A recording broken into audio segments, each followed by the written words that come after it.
There's actually something really special in flying children that actually reignites a little bit of our passion for aviation because we sit and we look at the practical things every day. We think about, the specifics of how an aircraft works, of the practicalities of getting passengers from A to B and boarding and Mm. disembarking and crossing seatbelts and the whole katundu. But the reality is that there is a little bit of magic that we must never forget. So today we're traveling and we're chatting to Kirby Gordon. Kirby Gordon is from FlySafair.co.za. If you haven't checked out their website or even made a booking yet, it's probably time you do so. But first, we're going to need some advice and definitely have a chat about this. Also, follow them on Facebook at FlySafair and on Instagram at FlySafairZA. On Twitter also at FlySafair. Kirby, it's so wonderful to see you. Thanks, Alana. Thanks for having me. I'm excited to be here. Kirby, we want to travel as parents. What should people know when they are traveling with children? Is there anything from the aviation side you already want to spill the beans on? What should we know as parents when we are traveling with kids? No, I think that there's loads to know, and the reality is it's about, I think, trying to make it more of an adventure rather than a chore. I think every parent, when they talk about the idea of traveling by air, you just think, oh my gosh, and is my kid going to scream the whole way, and I'm going to have my hands full, and how do I kind of brace this? And the reality is that I think if we plan it properly and we build it up appropriately, we can make it into a real adventure for the little ones, and far less of a chore for ourselves. You talk about how airlines can connect families and loved ones and all the rest of it. But the reality is, there's actually something really special in flying children that actually reignites a little bit of our passion for aviation because we sit and we look at the practical things every day. We think about, the specifics of how an aircraft works, of the practicalities of getting passengers from A to B and boarding and Mm. disembarking and crossing seatbelts and the whole katundu.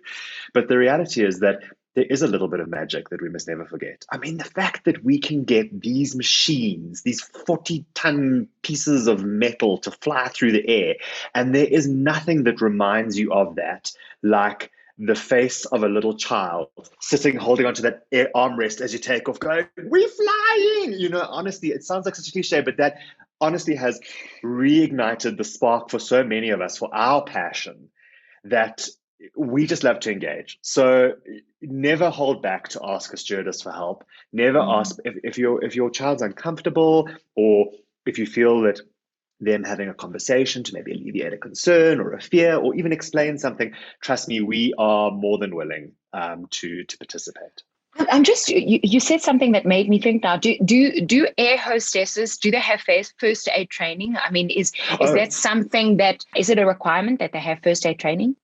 100%. Our stewardesses are actually capable of delivering babies. Oh Never mind gosh, looking after. Yeah, so I'm not obviously in an pregnant. emergency scenario, but they could actually deliver a baby if needs be. So they do. They have a full emergency first aid training. And I mean, I think one of the things to give those ladies and gentlemen credit where credit is due. I think they're often disregarded as kind of the waiters and waitresses of the sky. And this is Chicken one or of the big beef? things that I'm, Yeah. yeah, chicken or beef. And it's one of the big things that I'm always harping on about is that they're actually highly qualified and highly trained safety officers. And we always say it's that little speech in the aircraft before you get going, the safety briefing. They are there for your comfort and your convenience, of course, but ultimately they're there for your safety, and they really are, and they're very well trained and very well versed in those circumstances.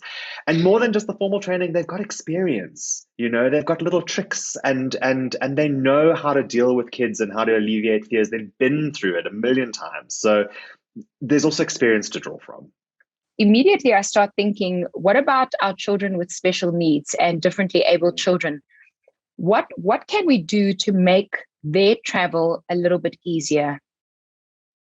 Uh, Ilana, you're absolutely right. And we kind of concur with you on that front, in that for us, it's about passengers of all types, not just kids. It's about passengers with special needs. It's about first time flyers. It's about people that are traveling for horrible reasons. I mean, you kind of Mm. learn in time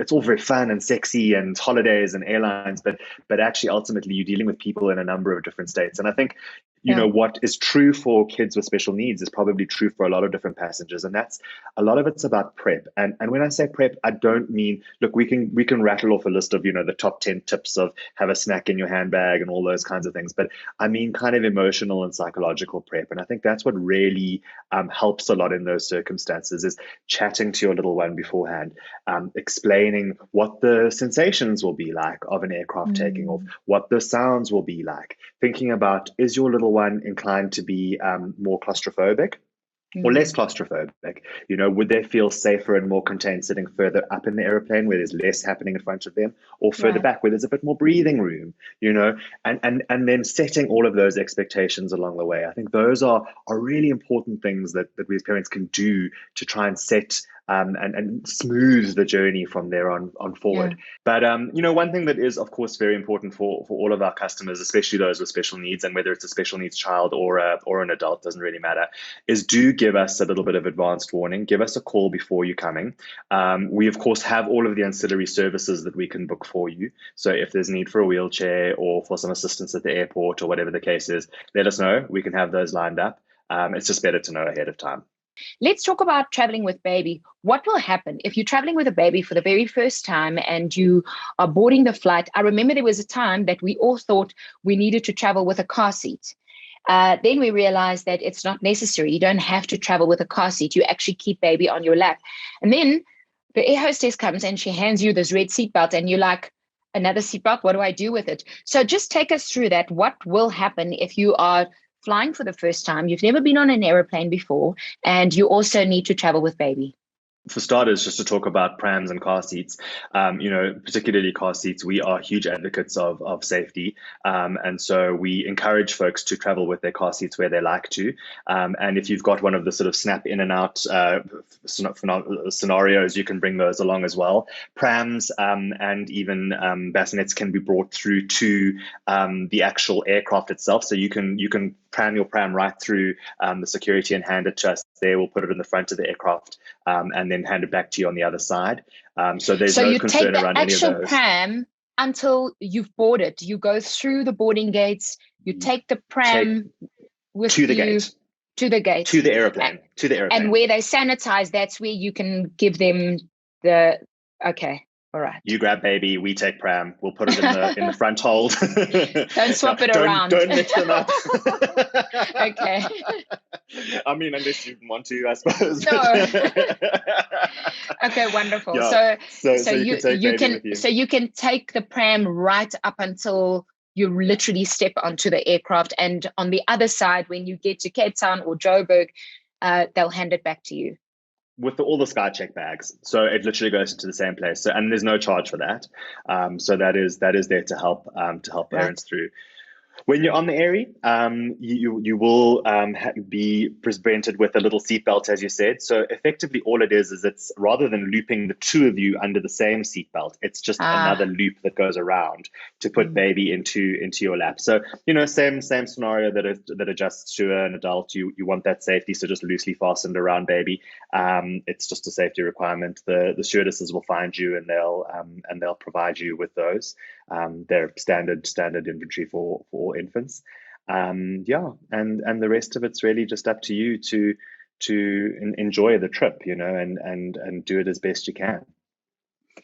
Why can't pregnant women or women with babies sit at the emergency exit? So emergency exit rows are obviously an institution within aviation at large. We all love them because they've got extra room. Yeah. But then you sit there and you think, there's this whole idea about like, if something happens, I'm going to have to activate myself, which is like a bit... We're competent. Just because we're pregnant doesn't mean we can't rescue someone. Of course. So no. It's actually literally Civil Aviation Authority wording, unfortunately. Okay. No one under the age of 16, no pregnant persons. And then there's kind of a caveat to say the captain may decide at the end of the day in terms of who sits there. But I've got another interesting one that you may not know.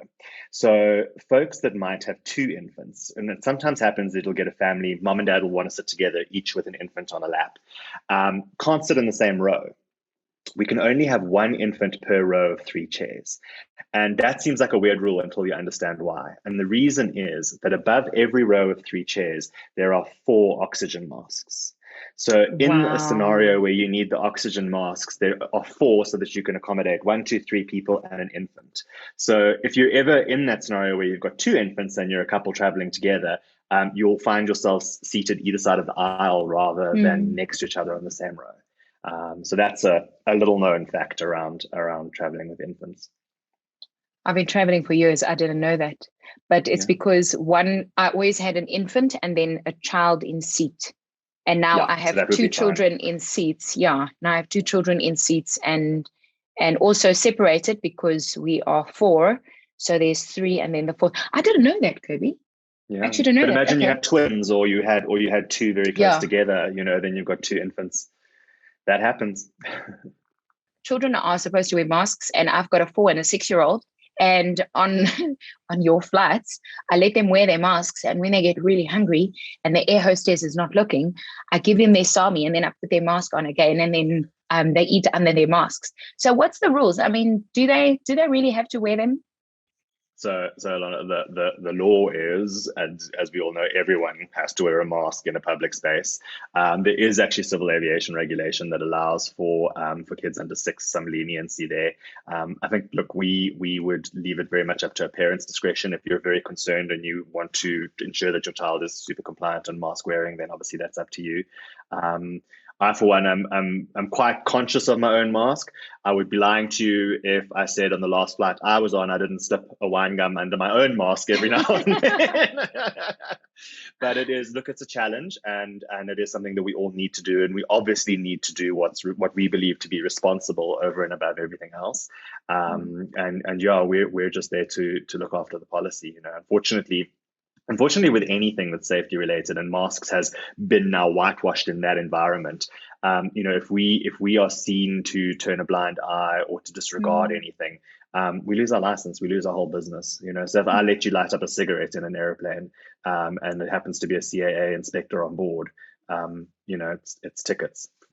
What is wonderful is that today I've learned why infants can't sit together if you, for instance, have got twins.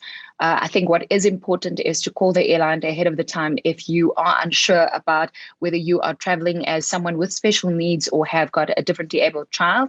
And I think if you also can't wear that mask, it's also something to take up with the airline before you even take that flight. And most of all, to make it an adventure. I love that. I never chat even to us, Alana. thought Chat to of us. that. I know. Make it an adventure. Oh, wait. And then this thing happens when you're on FlySafair. It says, and now a message from Kirby Gordon. And then it goes like this. Okay, Kirby, you need to give us the message. So you have to intro it just right, bless. So the lady that does all of our announcements is actress Marianne Barlow, who is just an absolutely gorgeous she's amazing. person. Yeah, she's wonderful. We love Marianne, and she did this thing with my little announcement beforehand that I always tease her about, because she said, and now an announcement from Kirby Gordon. Okay, and now an announcement from Kirby Gordon. So I always say that if you enjoyed your flight with us today, please do let us know through your social media channels. But if, however, for some reason, whatever that is, we've disappointed you, please make sure that you get hold of us and let us know, because we're the only ones that can do anything about it, and we want to. So send any feedback to feedback@flysafair.co.za. I'll send you feedback. I think this flight was great. What do you think? Oh, awesome. I think it was good too. I think the weather's pretty fair out here in Johannesburg as well. Thank you, Kirby, for your time. You can follow them, flysafair.co.za.